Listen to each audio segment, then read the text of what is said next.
அழகே அழகுல பாக்கியராஜ் தங்கச்சி ரேவதி தங்கராஜ் கூட போனதை நினச்சி ரொம்ப வருத்தப்பட்டு பேசிகிட்டு இருக்காங்க.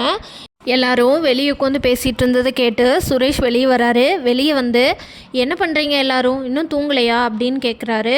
இல்லை தூங்கலை அப்படின்னு சொல்கிறாரு. ரேவதி போனதை பற்றி பேசிகிட்டு இருக்கோம் அப்படின்னு சொல்கிறாங்க மலர். இதை கேட்டு சுரேஷ், அக்கா போனது எனக்கும் வருத்தம்தான், ஆனால் என்ன பண்ணுறது, அக்கா இங்கேயே இருக்க முடியாதுல்ல அப்படின்னு சொல்கிறாரு.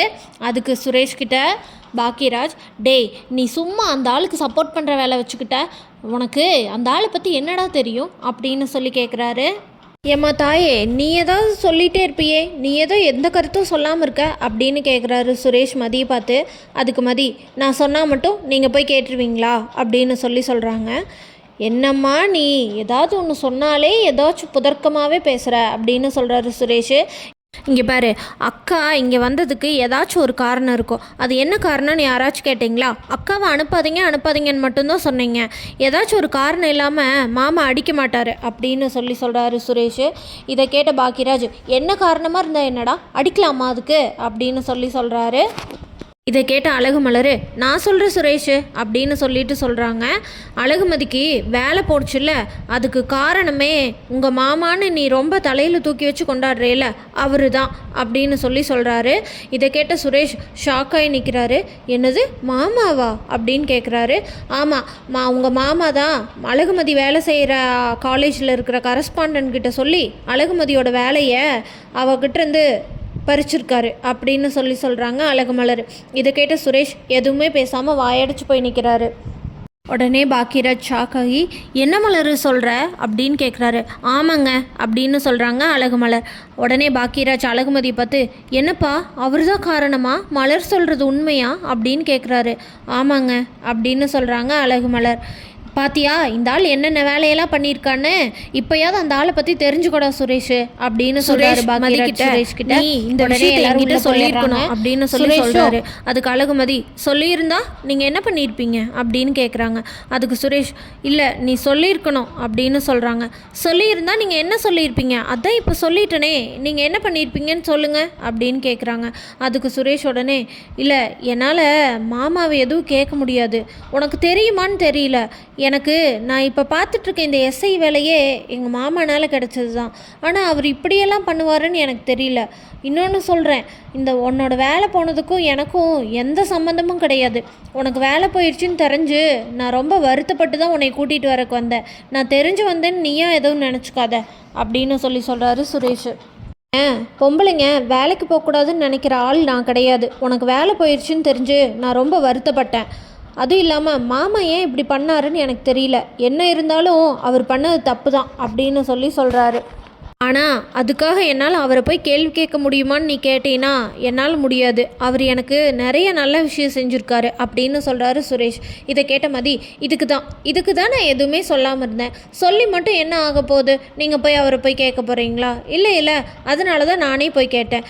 நான் கேட்டது உனக்கு எப்படி தெரியும்? அப்போ ஒரு வேளை ரேவதி தான் சொல்லியிருக்கான்னு சொல்லிட்டு தான் அவர் ரேவதி அண்ணியை அடிச்சிட்டாரு. அதனால தான் ரேவதி அண்ணி இங்கே வந்திருந்தாங்க. எனக்கு அவங்க என்னால் இங்கே வந்து இருக்கிறத நினச்சி நான் ரொம்பவே வருத்தப்பட்டேன். இப்போது ஏதோ சரி ஓகே போயிருக்காங்க, பார்ப்போம் என்ன நடக்குதுன்னு அப்படின்னு சொல்கிறாங்க அழகுமதி. தங்கராஜ் வீட்டில் தங்கராஜ் அவங்க மாமனாருக்கு உடம்பு சரியில்லாமல் போனனால வீட்டில் இருக்க அவங்க அம்மாவுக்கு அவருக்கும் டெஸ்ட் எடுக்கலான்னு சொல்கிறாரு. டெஸ்ட் எடுக்கிறவங்க வீட்டுக்கு வந்தோடனே ரேவதிக்கும் சேர்த்து டெஸ்ட் எடுக்க சொல்கிறாரு.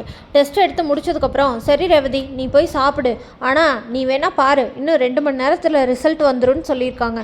கண்டிப்பாக உனக்கு கொலஸ்ட்ராலோ பிபியோ ஏதாச்சும் ஒன்று இருக்கும். இந்த தைராய்டு அது இதுன்னு சொல்கிறாங்களே அதுவும் உனக்கு இருக்கும் அப்படின்னு சொல்கிறாரு.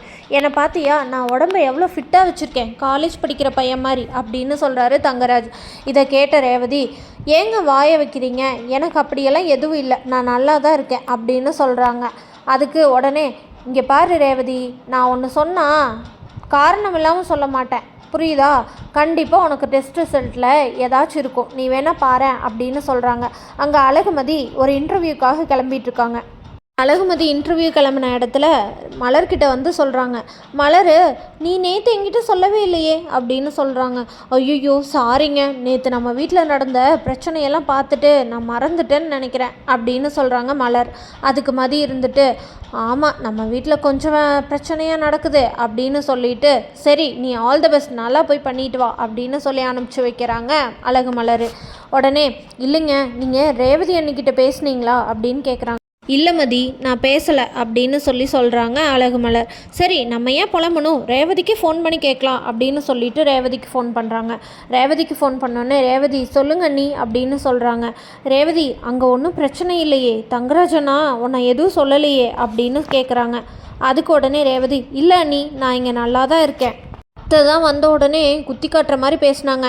ஆனால் அதுக்கு கூட இவர் அம்மா ரேவதி என் ஒய்ஃபு, இது அவளோட வீடு அப்படி இப்படின்னு பேசிட்டாரு. எனக்கே இவர் பேசுனது ஷாக்கிங்காக தான் இருந்தது அப்படின்னு சொல்கிறாங்க ரேவதி. இதை கேட்ட மதி, நான் உங்களுக்கு மெசேஜ் போட்டிருந்தேங்க, நீங்கள் பார்க்கவே இல்லையா, அதனால தான் எனக்கு ஒரு மாதிரி இருந்தது அப்படின்னு சொல்கிறாங்க. இல்லை மதி நான் நல்லா தான் இருக்கேன், நீங்கள் என்ன நினச்சி ஒன்றும் கவலைப்படாதீங்க அப்படின்னு சொல்கிறாங்க ரேவதி. டெஸ்ட் ரிசல்ட்டில் என்ன வரும்னு காத்துக்கிட்டு இருக்கிறாரு தங்கராஜ்.